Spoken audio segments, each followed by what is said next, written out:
Hello students, welcome to all of you in class of solid geometry. आज हम solid geometry का third chapter discuss करेंगे और इसके कुछ बेसिक कंसेप्ट हम पढ़ते हैं, जिसके बाद क्वेश्चंस समझ में जिसके बाद क्वेश्चंस आप इजीली सॉल्व कर पाएंगे और आपको कंसेप्ट अगर क्लियर होता है सो क्वेश्चंस भी इजीली अंडरस्टैंड कर लेते हो। सो सबसे पहले हमारे पास है कॉनिक थ्रो 5 पॉइंट्स। कॉनिक की जो इक्वेशन है, जनरल इक्वेशंस, इसके बारे में हम पढ़ चुके हैं। ट्रेसिंग ऑफ कॉनिक हमने कर लिया है। आज हम चैप्टर थर्ड स्टार्ट कर रहे हैं, ठीक है। चलिए भाई, general equation of conic. General equation of conic is, क्या होती है general equation? A x square 2g x Y b y square, sorry 2h x y 2gx 2fy plus c equal to 0। आप इसी फॉर्म में equation याद करिएगा ताकि हमारे पास जो टर्म्स हैं वो आगे पीछे ना हो और एक भी हमारी मिस ना हो, ठीक है। इक्वेशन नंबर फर्स्ट, हमें ये देखना है कि कॉनिक की इक्वेशन, अगर हमें 5 पॉइंट दे दिए जाते हैं कि यहाँ से कॉनिक पास कर रहा है एंड ये पॉइंट कैसे हैं? कॉलिनियर पॉइंट्स हैं, क्लियर। सो अगर 5 पॉइंट दे दिए जाते हैं, उन 5 पॉइंट से हम कॉनिक की इक्वेशन यहाँ पे बना सकते हैं। कैसे? अब यहाँ से कांस्टेंट अगर मैं देखूँ, a h b g f c, ये हमारे पास सभी कांस्टेंट्स हैं एंड कांस्टेंट कितने हैं? 6 कांस्टेंट हैं। अगर मेरे पास 6 पॉइंट होते, 6 इक्वेशन आ जाती जहाँ से अगर कॉनिक पास कर रहे हैं, वो पॉइंट कॉनिक की इक्वेशन को सेटिस्फाई करेगा। सेटिस्फाई करवाते सभी पॉइंट्स को और 6 इक्वेशन आ जाती, हम वहाँ से फाइंड आउट कर लेते। लेकिन हमें यहाँ पे क्या बोला गया है? 5 पॉइंट से। सो इसके लिए हम क्या कर लेते हैं, जो सी कांस्टेंट है इससे हम थ्रू आउट डिवाइड कर लेते हैं। डिवाइड करिएगा, a by C X square 2h by C X Y B by C Y square 2g by C X 2f by C into Y plus 1 equal to 0। C को C से divide करेंगे 1 आएगा, है ना। यहाँ पे जो कांस्टेंट आए हैं a by c h by c b by c, इनको हम नया कांस्टेंट, नया नेम दे देते हैं। क्या? इसको मैं ले लेती हूँ a1 एक्स स्क्वायर 2h1, इसको नाम दे देते हैं h1 एक्स वाई, इसको ले लेते हैं b1 y square 2g1 x 2f1 y plus 1 equal to 0। Second equation, ये हमारे पास फर्स्ट इक्वेशन थी और यहाँ से सी से डिवाइड किया हमने, नए कांस्टेंट मिले। अब यहाँ पे आप देखिएगा a1 h1 b1 g1 f1, 5 constant रह जाते हैं हमारे पास। और अगर हमें 5 पॉइंट दे दी जाए जहाँ से ये कॉनिक पास कर रहा है, सो 5 इक्वेशन मिलेंगे और उनको सॉल्व करके हम फाइंड आउट कर सकते हैं। कैसे मिलेंगे आपको? हमें ये बोला गया कि 5 पॉइंट से पास करता है कॉनिक और आप उसकी इक्वेशन बताइए, कैसे निकालेंगे हम?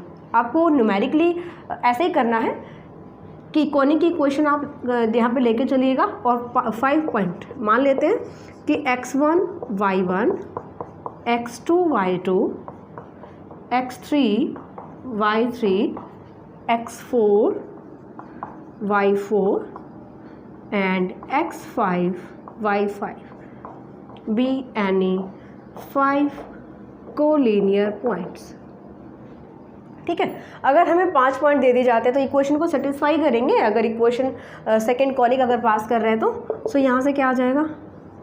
a x1 स्क्वायर, x के प्लेस पे x1 रखेंगे, y के प्लेस पे y1 पुट कर देंगे, 2h1 x1 y1 b1 y1 square, ठीक है, plus 2g1 x1 2f1 y1 plus 1 equal to 0। Next point put करते हैं, ax2 स्क्वायर 2a1, यहाँ पे a1 था, a1 h1 x2 y2 b1 y2 square 2g2 x2 g1। Constant change नहीं करेंगे, केवल वेरिएबल चेंज होगा, f1 y2 plus 1 equal to 0। इस तरह करके 5 पॉइंट हम यहाँ पे पुट करने वाले हैं और यहाँ से लास्ट पॉइंट जो आएगा a1 कांस्टेंट चेंज नहीं करेंगे, केवल वेरिएबल चेंज करेंगे। 2h1 x5 y5 b1 y5 square plus 2g1 x5 plus 2f1 y5 plus 1 equal to 0। इस तरह करके हमारे पास 5 इक्वेशन आ जाएंगी और 5 कांस्टेंट हमें चाहिए, ठीक है ना। So number of unknown equal to किसके हैं, नंबर ऑफ इक्वेशंस के। सो इजीली आप सॉल्व करके फाइंड आउट कर सकते हैं। सो इस तरह से आपको दिया जाएगा 5 क्वेश्चन दिए, 5 पॉइंट दिए जाएंगे और आप बताइए कि कॉनिक की इक्वेशन आप कैसे फाइंड आउट करते हैं। क्लियर। सो पैटर्न हमने क्या समझा यहाँ से कि 5 पॉइंट जो होंगे वो कॉनिक की इक्वेशन को सेटिस्फाई करेंगे, क्योंकि कॉनिक वहाँ से पास करता है, ठीक है ना। वहाँ से 5 इक्वेशन मिलेंगी, उनको सॉल्व करेंगे और हमें जो कांस्टेंट की वैल्यूज़ मिलेंगी उनको वापस पुट करेंगे, हमारे पास क्या आ जाएगा, इक्वेशन ऑफ कॉनिक। देखिए नेक्स्ट आर्टिकल है conic through the intersection of 2 given conics. क्या कहते हैं कि कॉनिक की इक्वेशन आप फाइंड आउट कीजिए। कॉनिक की इक्वेशन बताइए कब, जब वो कॉनिक किसी दूसरे 2 कॉनिक की इंटरसेक्शन से पास करता है। अंडरस्टैंड। सो हम यहाँ पे जो गिवन कॉनिक्स यानी कि 2 कॉनिक लेके चलते हैं हम, एक को हम ऐसे रिप्रेजेंट करेंगे। General equation of conic ax square 2hxy by square 2gx 2fy plus c equal to 0, ठीक है। S1 is a1 constant change कर देते हैं xy b1 y square 2g1x 2f1y plus c1 equal to 0। ये हमने 2 conic के लिए, और कहता है कि इन दोनों कॉनिक्स की इंटरसेक्शन से जो नया कॉनिक आएगा आप उसकी इक्वेशन बताइए। सो सीधा सा फॉर्मूला है और आपको ये याद रखना है और यही आपको अप्लाई करना है थ्रू कंप्लीट बुक में। जो अगर आपसे पूछा जाता है कि आप इंटरसेक्शन 2 कॉनिक के इंटरसेक्शन से नए कॉनिक की इक्वेशन फाइंड आउट कीजिए, ठीक है। So equation of conic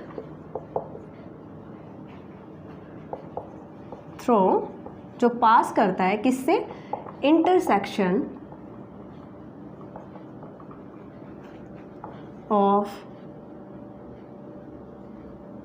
2 conics S and S1। जो इन दो हम लेके चले इक्वेशन, 2 कॉनिक लेके चले और इनके इंटरसेक्शन अगर कॉनिक फाइंड आउट करोगे क्या आएगा, S plus lambda into S1 equal to 0। ये एक तरह से रूल आप यहाँ पे याद करके चलिएगा कि first equation of first conic, ये आपको गिवन होगा कि 2 कॉनिक की इक्वेशन है आपके पास, plus lambda is any constant plus equation of second conic equal to 0। ये हमारे पास रूल होता है। आप स्फीयर के चैप्टर में भी पढ़िएगा, हर किसी कॉनिक के लिए अप्लाई कर सकते हो। अगर आप एक ऐसा स्फीयर की इक्वेशन फाइंड आउट करोगे जहाँ पे 2 स्फीयर के इंटरसेक्शन से जो वो पास कर रहा है, ठीक है। सो आपको यही लेके चलना है, S first conic plus lambda any constant into second conic is equal to 0, ठीक है। यहाँ पे जो इनके इंटरसेक्टिंग पॉइंट होंगे, जहाँ पे दोनों कॉनिक्स मीट करते हैं, इनके इंटरसेक्टिंग पॉइंट अगर आप यहाँ पे पुट करिएगा सो वो इस इक्वेशन को सेटिस्फाई करेंगे। इसलिए हम कहते हैं कि ये उस कॉनिक की इक्वेशन आएगी जो इन दोनों कॉनिक्स के इंटरसेक्शन से पास करेगा। चलिए नेक्स्ट आर्टिकल देखते हैं। नेक्स्ट टॉपिक कहता है इंटरसेक्शन ऑफ 2 कॉनिक्स।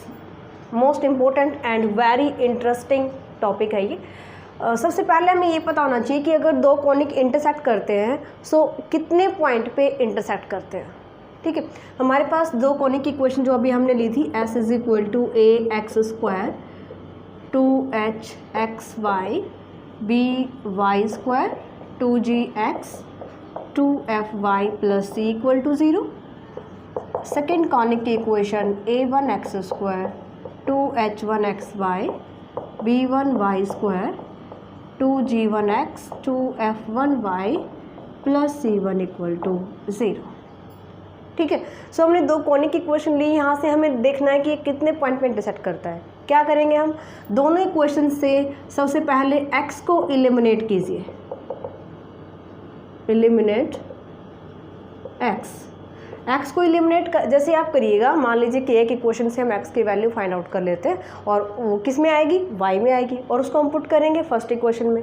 यानी दोनों इक्वेशन से हमें x को एलिमिनेट करना है। सो y की जो हमें अगर मैं यहाँ से x की वैल्यू इसमें पुट करती हूँ सो मुझे y की इक्वेशन मिलेगी, y में इक्वेशन मिलेगी, y की नहीं y में इक्वेशन मिलेगी, और कितने डिग्री की, 4 डिग्री की इक्वेशन, यानी कि y4 टर्म मिलेगी हमें यहाँ से, y⁴, y² एंड y जो भी है। सो हाईएस्ट डिग्री जो होगी ना इक्वेशन की वो y⁴ में होगी। यहाँ से मुझे y की 4 वैल्यूज़ मिलेंगी, वापस हम x पुट करेंगे, वहाँ से भी x की 4 वैल्यू मिलेंगी। इसका मतलब x1 y1 x2 y2 x3 y3 x4 y4 4 ऐसे पॉइंट मिलेंगे जिन पे दोनों जो कॉनिक है वो इंटरसेक्ट करते हैं। अंडरस्टैंड? न्यूमेरिकल क्वेश्चन जब आप करिएगा तब आपको अच्छे से समझ में आएगा कि हम यहाँ से करेंगे क्या, मेन हम x को एलिमिनेट कर लेते हैं, पहले y की वैल्यू निकाल लेते हैं, फिर y की वैल्यू वापस हम जो वो यूज़ करके x की वैल्यू निकालेंगे। सो हमें यहाँ से 4 वैल्यू मिलेंगी, यानी कि मुझे 4 पॉइंट मिल जाते हैं जहाँ पे दोनों कॉनिक इंटरसेक्ट करते हैं। अंडरस्टैंड? यानी हमें यहाँ से पता चल जाता है कि अगर दोनों कॉनिक इंटरसेक्ट करेंगे तो 4 पॉइंट पे इंटरसेक्ट करेंगे। अब मेन जो है वो इसकी जो अलग अलग टाइप्स हैं कि इसको हम बोलते हैं पॉइंट ऑफ कॉन्टैक्ट। ठीक है, कि अगर मान लीजिए 2 कॉनिक इंटरसेक्ट कर रहे हैं और वो इस तरह से इंटरसेक्ट कर रहे हैं, ओके, 4 पॉइंट पे करेंगे, ये फिक्स है कि 2 कॉनिक अगर इंटरसेक्ट करेंगे 4 पॉइंट पे करेंगे। सो यहाँ पे देखिएगा first, second, third, fourth, A B C D case first हम डिस्कस कर रहे हैं कि अलग अलग टाइप्स हम पढ़ेंगे यहाँ पे कि पॉइंट ऑफ कॉन्टैक्ट बेस्ड क्या क्या पॉसिबिलिटीज़ हो सकती है इसके। ओके, अगर 4 पॉइंट पे अगर नहीं 4 पे तो करेगा ही, और चारों पॉइंट अगर डिफरेंट आते हैं, A B C D चारों डिफरेंट पॉइंट हैं, ठीक है, इसको हम बोलते हैं point of contact of 0th order. कितने ऑर्डर का? 0 ऑर्डर का। अंडरस्टैंड? सेकेंड हम चलते हैं,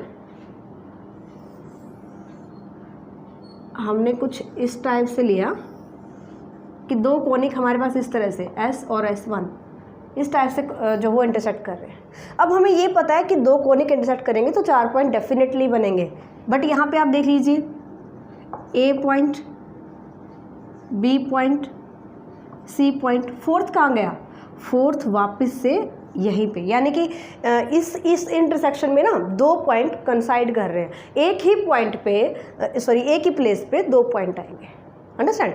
लेने 4 ही पॉइंट है। अब यहाँ पे आप देखिएगा कि 2 पॉइंट एक ही प्लेस पे आ रहे हैं, ठीक है, इसको हम बोलते हैं point of contact of first order point of contact. Clear? Next चलते हैं, अगर हम इंटरसेक्शन लेते हैं कुछ इस टाइप से,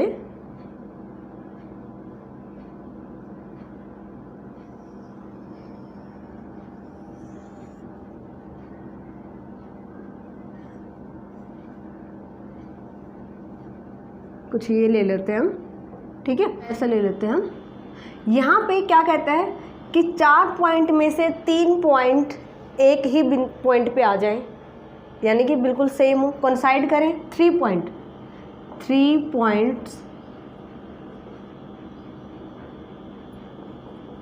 पॉइंट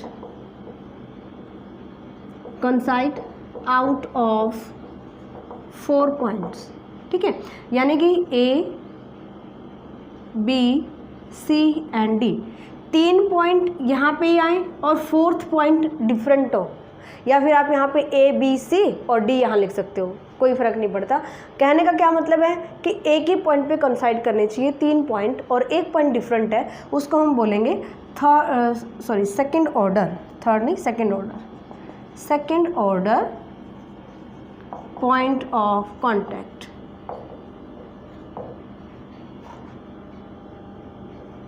ठीक है, लास्ट है 4th पॉसिबिलिटी हो सकती है कि 2 कॉनिक इंटरसेक्ट करें और सभी पॉइंट्स कंसाइड करें, चारों पॉइंट एक ही पॉइंट पे शो करें, A B C and D सभी जो है वो एक ही पॉइंट पे कंसाइड करेंगे। इसको हम बोलते हैं third order point of contact. ठीक है। सो यहाँ पे क्या कह रहे हैं, all 4 points are coincide at a point this. ठीक है, अब थोड़ा सा रिपीट कर लेते हैं कि पॉसिबिलिटीज़ क्या क्या बन रही है। केस फर्स्ट में कहता है कि सभी पॉइंट, चारों पॉइंट, हमें ये पता है कि कॉनिक इंटरसेक्ट कर रहे हैं 2, तो 4 पॉइंट आएंगे। अगर चारों डिफरेंट हैं, जीरोथ ऑर्डर बोला जाएगा। अगर 2 पॉइंट एक ही पॉइंट पे कंसाइड कर रहे हैं, फर्स्ट ऑर्डर बोला जाएगा। 3 पॉइंट अगर कंसाइड कर रहे हैं यहाँ से, सेकेंड ऑर्डर। और चारों ही कंसाइड कर रहे हैं, यहाँ पे हमारा होगा third order point of contact. ठीक है, सो आपसे ये पूछा जाएगा कि प्रूव कीजिए कि पॉइंट ऑफ कॉन्टैक्ट, वहाँ से आपको इंटरसेक्टिंग पॉइंट फाइंड आउट करने हैं। जैसे अभी हमने डिस्कस किया कि दोनों इक्वेशंस को सॉल्व करके हमें एक्स और वाई की वैल्यू चाहिए यहाँ से। ओके, सो हम यहाँ पे पॉइंट फाइंड आउट करेंगे और यहाँ पे चेक करेंगे कि कितने पॉइंट सेम आ रहे हैं, यानी कि उसी पॉइंट पे आएंगे, कंसाइड करेंगे। सो उसी पे बेस्ड हम बताएंगे कि हम किस तरह से इसको कि कितने ऑर्डर का हमारे पास पॉइंट ऑफ कॉन्टैक्ट आ रहा है। हमसे ये पूछा जाएगा कि 2 कॉनिक दे दिए जाएंगे और आप बताइए कि point of contact third order है या सेकेंड ऑर्डर है या फर्स्ट ऑर्डर है या जीरोथ ऑर्डर है। क्लियर। नेक्स्ट आर्टिकल देखते हैं। देखिए भाई, नेक्स्ट आर्टिकल है find equation of conic which passes through the intersection of a conic and 2 lines। हमें ऐसे कॉनिक की इक्वेशन फाइंड आउट करनी है कि आपको एक कॉनिक दिया गया है और 2 लाइंस हैं जो इस कॉनिक को इंटरसेक्ट करती हैं। ठीक है, सो यहाँ पे हम कॉनिक को नाम दे देते हैं यहाँ पे S1, ये हम U लाइन ले लेते हैं, V लाइन ले लेते हैं। ठीक है, सो जो नया कॉनिक आएगा उसकी इक्वेशन आप कैसे फाइंड आउट कीजिएगा, यहाँ पे ये आपको फाइंड आउट करना है। ठीक है, सो इक्वेशन ऑफ कॉनिक क्या होती है, S1 equal to general equation होती है ax² 2hxy by² 2gx 2fy plus c equal to 0। ठीक है, सो यहाँ पे हमने ले लिया है कि ये हमारी इक्वेशन है कॉनिक की। एंड इक्वेशन ऑफ लाइन यानी कि u हम ले लेते हैं, इक्वेशन ऑफ अल्फ़ा ले लेते हैं, a हम यूज़ कर चुके हैं, alpha x beta y plus gamma equal to 0। V line की इक्वेशन ले लेते हैं, alpha 1x beta 1y plus gamma 1 equal to 0। ठीक है, सो यहाँ पे क्या कहता है कि S1 इंटरसेक्शन कर रहा है 2 लाइंस के साथ, यानी ये कॉनिक इंटरसेक्ट कर रहा है। हमें यहाँ से ये ले लेते हैं कि U जो लाइन है वो इसको A और B पॉइंट पे इंटरसेक्ट करती है और V लाइन इसको C और D पे इंटरसेक्ट करती है। अब यहाँ से हम देखेंगे कि जो दोनों लाइंस हैं वो 4 पॉइंट पे इंटरसेक्ट कर रही हैं। एंड यहाँ से मैं एक और कॉनिक फाइंड आउट कर सकती हूँ which is passing through the intersection of this 4 point. Intersection किसके, कॉनिक की और लाइन्स की। ठीक है, सो जो नई इक्वेशन आएगी वो डेफिनेटली क्या होगी, कॉनिक की ही इक्वेशन होगी। समझ रहे हो क्यों, क्योंकि 4 पॉइंट हमारे पास आ जाते हैं जो इंटरसेक्टिंग पॉइंट हैं 2 कॉनिक्स के। सो फाइंड आउट कैसे करेंगे हम, S1 plus first conic plus any constant into second conic. क्या है यहाँ पे 2 लाइन्स हैं, सो सेकंड डिग्री की इक्वेशन, क्योंकि कॉनिक जो होता है सेकंड डिग्री की इक्वेशन में होता है। और अगर मैं 2 इंटरसेक्टिंग यानी कि कॉनिक इंटरसेक्ट कर रहा है 2 लाइन्स के साथ, 2 लाइन्स के साथ, सो यहाँ से क्या आ जाएगा भाई, u into v equal to 0। यहाँ से हमें वो कॉनिक मिलेगा जो इस कॉनिक की और इन लाइन्स की इंटरसेक्शन से मिल रहा है, जो मैंने यहाँ पे डॉट डॉट में लगाया है। This is the equation of this conic.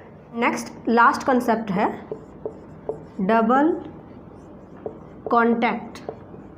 Double contact में क्या होता है कि जब 2 कॉनिक इंटरसेक्ट करें एंड उसके 2 पॉइंट यानी पेयर ऑफ पॉइंट्स कंसाइड करें। कैसे, अगर मैं ये ले लेती हूँ,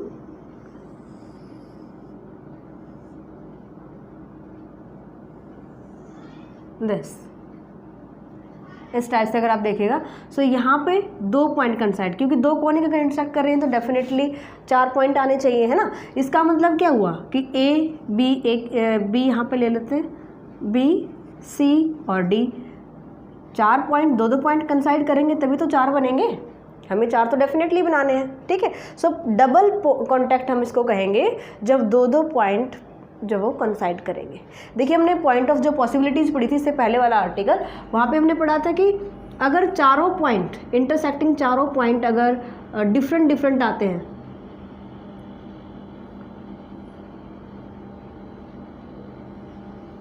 कुछ इस तरह से ले लीजिए, कैसे भी करके मीन्स हमें यहाँ पे 4 पॉइंट डिफरेंट लेके आने हैं, ठीक है। 0th ऑर्डर था हमारे पास, ओके। इसके बाद आया था कि अगर 2 पॉइंट कंसाइड करें लेकिन बाकी 2 पॉइंट डिफरेंट होने चाहिए। यहाँ पे 2 पॉइंट तो कंसाइड करेंगे लेकिन बाकी के 2 पॉइंट क्या करेंगे, डिफरेंट रहेंगे। ऐसा नहीं है कि यहाँ पे कंसाइड करें तो दूसरा पेयर भी कंसाइड कर रहा है, लेकिन ऐसी पॉसिबिलिटी आती है, इसको हम कहते हैं डबल कॉन्टैक्ट। अंडरस्टैंड? ये हमारे पास क्या होता है, जब 4 पॉइंट डिफरेंट होते हैं, point of intersection 0th order होता है, this is the first order. इसके बाद हमने क्या देखा था कि 3 पॉइंट जब वो कंसाइड करें और 1 पॉइंट डिफरेंट होना चाहिए, समझ रहे हो। देन सेकेंड हमारे पास और सेकेंड ऑर्डर का पॉइंट ऑफ कॉन्टैक्ट था, और जब चारों पॉइंट कंसाइड करते हैं 3rd order point of contact, ठीक है। सो डबल कॉन्टैक्ट ही आ जाता है। सो डबल कॉन्टैक्ट में हम कैसे फाइंड आउट करेंगे, इसी से समझ लेते हैं कि यहाँ पे आपको 2 डिफरेंट लाइन दे रखी थी और हमने इक्वेशन ऑफ कॉनिक कैसे निकाली है कि जब 2 डिफरेंट लाइन कॉनिक को इंटरसेक्ट करती हैं, मुझे यहाँ से 4 पॉइंट मिलते हैं और इनकी इंटरसेक्शन से जो इक्वेशन आएगी S1 + लैम्डा × दोनों लाइन्स की इक्वेशन के मल्टीप्लाई करेंगे और यहाँ पुट करेंगे और हमें नया कॉनिक मिल जाएगा, ओके। बट यहाँ पे क्या है, यहाँ पे हमारे पास केवल डबल कॉन्टैक्ट दे रखा है। डबल कॉन्टैक्ट का मतलब केवल यही इंटरसेक्टिंग पॉइंट है, ठीक है। सो अगर मैं यहाँ से इन दोनों को मीट कर लेती हूँ AD B एंड C और मैंने इन दोनों पॉइंट्स को मीट किया, मेरे पास ये लाइन आ जाती है। पॉइंट कितने हैं, 4 पॉइंट है।